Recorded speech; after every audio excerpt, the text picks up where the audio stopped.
Okay, I'm here for another, review of the weekend and Monday Night Football of the Premier League. I want to jump straight into it. I can't believe what I saw this weekend. Like, I haven't even said hello, greetings, citizens, ladies and germs, nothing. Like, I forgot my manners. But so did Manchester City. They left their manners at home. They came out on that pitch and were nasty. They were filthy. There was no please. There was no thank yous. There was no sorries. There was no niceties. It was savage. They was beast mode. I mean, let's jump straight into it. We've got Super Sunday. We had Spurs at home against Leicester and Manchester City at home against Chelsea. And for both reasons, big games for both Man City and Chelsea. Chelsea fighting for top four. Man United having picked up a win on the Saturday. We'll get to that afterwards. They leapfrogged Chelsea, and for I think probably the first time this season, I can't remember what their opening results were, but I think first time this season they've been in top four. So Chelsea needed a result here. Far from it. Far from a result. Anything but a result here. And obviously, with Liverpool also picking up a win on the Saturday, they reclaimed top spot over Man City. But Man City needing a win to go back top on goal difference. I mean, where to start? 4-0 in the first half. I mean, the goals came from something ridiculous. Like, was it the 5th minute or something? Up until like the 25th minute, like a 20-minute spell. Four goals went in. Boom, boom, boom. Game was done after 25 minutes or something like that. 4-0. And it was like, well, what's going on here? It could literally be any random number down on a scorecard, and that could literally be the score at that time. That's what if they were running rampant. I mean, it didn't help with Chelsea's poor defending, but damn. Now I want to try and keep this video as short as possible. I don't really want to spend too much time on any particular game, but man, 6-0 is, that's something to talk about. That's something to say, right? Chelsea were abysmal. And quite frankly, I'm surprised Sarri is still in the job. It wouldn't be the first, and I don't think it'll be the last time the Chelsea superiors would have sacked a manager after just signing them, giving them 6, 7, 8, 9 months in the job. So I'm still surprised that he hasn't lost his job after this. This is Chelsea's biggest ever defeat in the Premier League. It's a 6-0 thumping. I remember reading somewhere, someone said that this is Sarri's turned Chelsea into an Arsenal.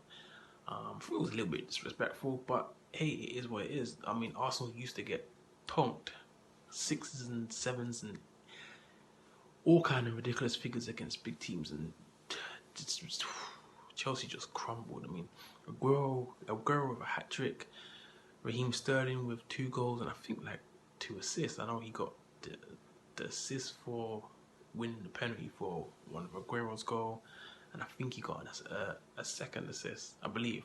But outstanding performance from Sterling, outstanding performance from Aguero. Gundogan was, I think he scored the 4th goal in the 25th minute. He scored the 6th goal. Those were the goal scorers. And Aguero with a 11th Premier League hat trick. Man City, they set out to kill Chelsea, and it was mission accomplished. They didn't just kill them; they annihilated, murdered, savaged. They decimated Chelsea, absolutely decimated them. And this is the measures of intent to Liverpool. It's like, we are not stopping here. We are coming to claim what is ours. You have sat in our chair. You have sat in our throne for too long. You're making a mockery of this, making a mockery of us, and we shall stand for it no more. That was exactly what Manchester City said. And Liverpool should be afraid. They should be very afraid, because I am very afraid, and I don't even support Liverpool. scary stuff. It is scary stuff. But just quickly, I know I didn't say too much about the game. There isn't really much to say. When someone loses 6-0, it's a thumping. I mean, you could just imagine it. One team is outstanding, the other team is abysmal. There's not really much to say. Chelsea were shocking from top to bottom. They were shocking from top to bottom, and I don't really need to say more apart from, in my head, I am absolutely 100% undoubtedly confirmed that they're not finishing the top 4, and their only route to Champions League football is Europa League. All eggs in that basket.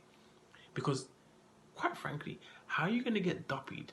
You might as well put all your eggs in Europa League, because how are you going to get duppied by a team 6-0, and then your next fixture is that same team in the Carabao Cup final?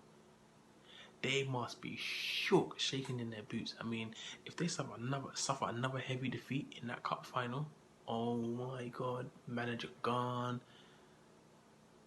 players revolting, fans in uproar, it's going to be devastating. I mean, Chelsea can't get top 4, and Arsenal are just not strong and stable enough. I mean, it's Man United's to lose now. Now that they're in 4th, I think it's Man United's to lose. I mean, from here on in, 13 games left to go. If Man United don't get top 4, as much as you can't say it's a failure because of what Mourinho done at the club and how far behind they were, but what Ole's done since he's joined Man United, if they don't get top 4 now, it's got to be regarded as a failure. More of a failure that Chelsea didn't make it, considering they were like 11, 12 points ahead of Man United. But we can't look at that now. We've got to look at the right here and now. Man United in 4th, and it will be a failure. But in saying all of that, just quickly, Aguero, 11th Premier League hat-trick, equaling Alan Shearer's record, who also sits on 11. I just want to quickly say, I know I've been hearing some people talking about and bringing up his name because this was his 11th hat-trick, and saying that he's now the greatest Premier League striker of all time. Now, I just want to quickly say that people need to relax that talk, because that will always be Thierry Henry's title, and there's nothing that he can do to shift that title from Thierry Henry. Maybe there might be a player in the future that comes along and takes that title, but right now, I don't think there's a player that can take that title away from Thierry. I mean, the man did more than just score goals. He scored goals, he created goals, he scored goals from all kinds of positions, running from the whole halfway line, running through your whole team. He scored free kicks, scored penalties, he scored occasional headers. Remember one specifically against Man United. He took corners, he played out wide, out front, drifted wide, cutting in, scoring from outside the box, inside the box, bangers. I mean, the guy did it all. I mean, the guy holds the Premier League record for most assists in a single season, and he played as a striker. It stands at 20. There's been a few players that's hit 19, Fabregas, Kevin De Bruyne, and I think maybe Eriksen. A few players that have hit 19, but none have hit 20 or gone surpassed 20. I think Ozil's another one that hit 19 at Arsenal recently. And he wasn't a playmaker. He was the leading striker, the forefront of the Arsenal spearhead, the attack. And he rustled up 20 assists. This is a man that could get 25 goals and 10 to 15 assists each season, year after year. I mean, undoubtedly no striker has been better than him in the Premier League.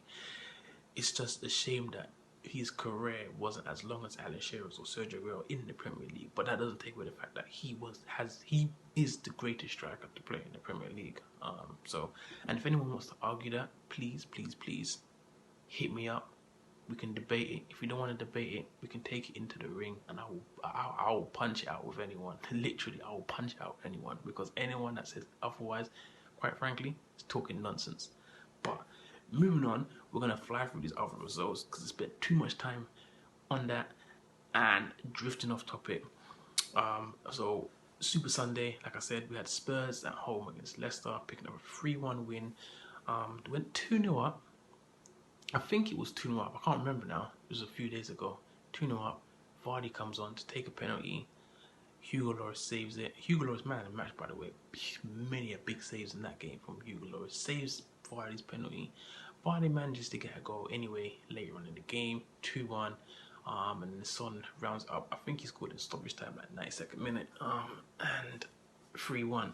But another gutsy performance from Spurs, sticking with the teams at the top, staying with that 5 points gap from the top of the table, just really fighting and really sticking it in there, and they're having an outstanding season. And I don't think you can consider them in the fight for top four. They're definitely going to finish in the top four. That's no question about that.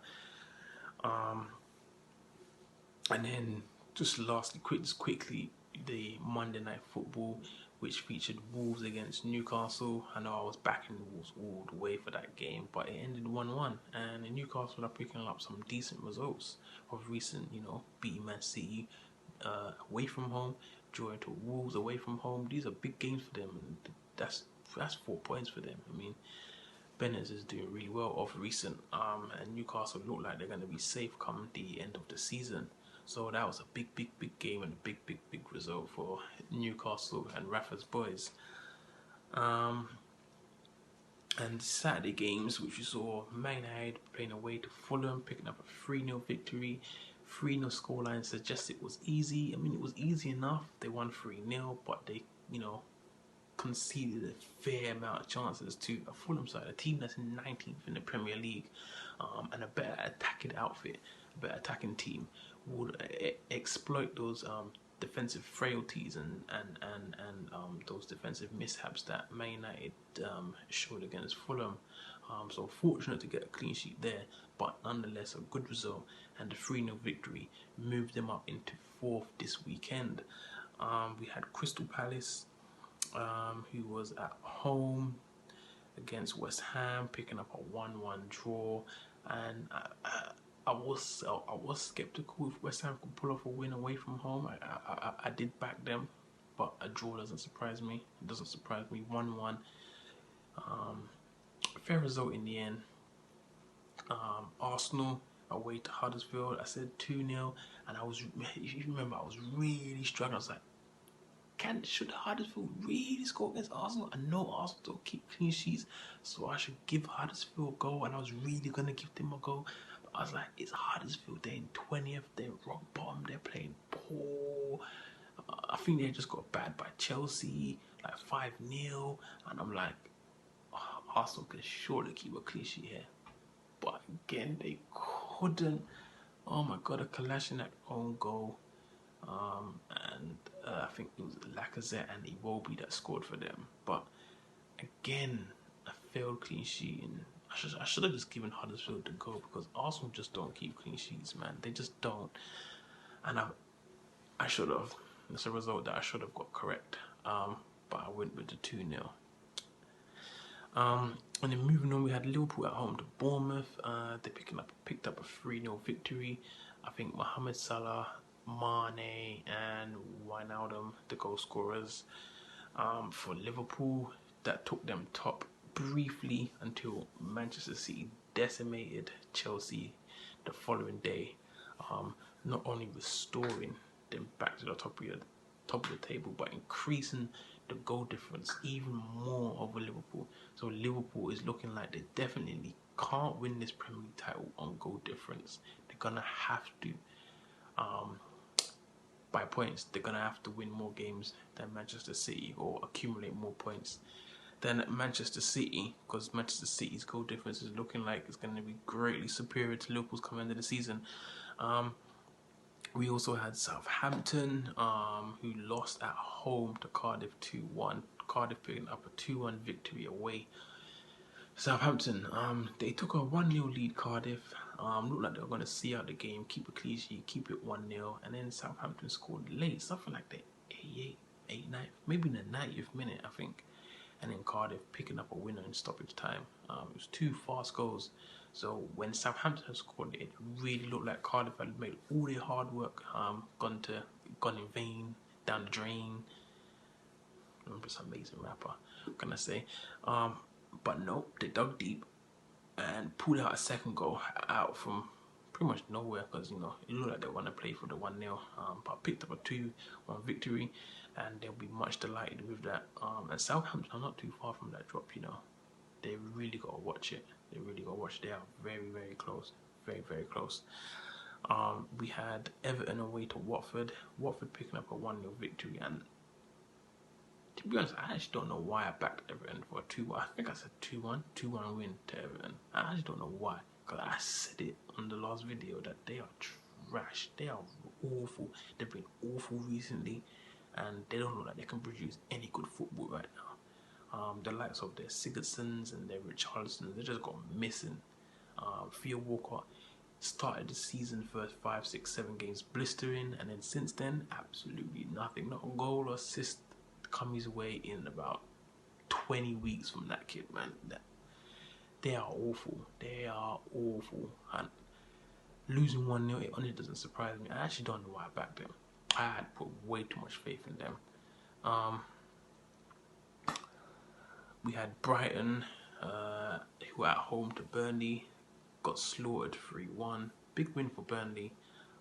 They've been struggling this season, because remember, Burnley are a team that finished 7th last season. They were a strong side. They caused the top 6 many problems when they came to play them both home and away. Burnley won. It's kind of like the Wolves of this season. Like, Wolves are causing everyone problems from first right down to 20th. Whoever plays them is a tricky game. Wolves are causing problems, and that was Burnley last season. So to see them struggling like this, it is a bit of a surprise. But this victory away from home would do their confidence a world of good, and 3 points in the bag would do them wonders.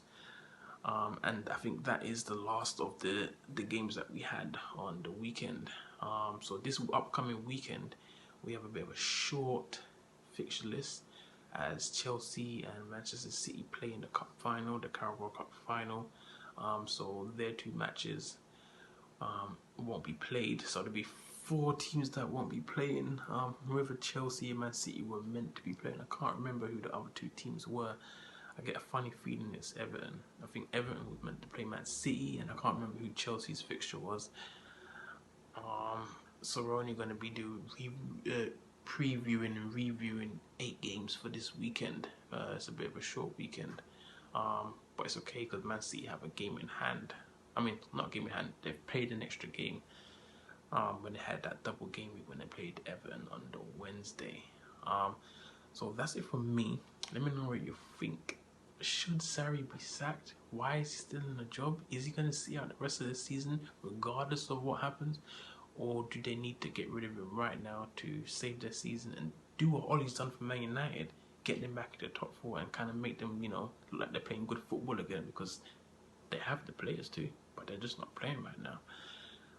So let me know what you think. Hit the like, subscribe and comment, and remember, if you want to beef me out, to let me know who the greatest Premier League striker of all time is, just message Neeks Sports and I will holler back, because I will not stand for this slander talk and this Aguero the greatest. Just end the video. That's it for me.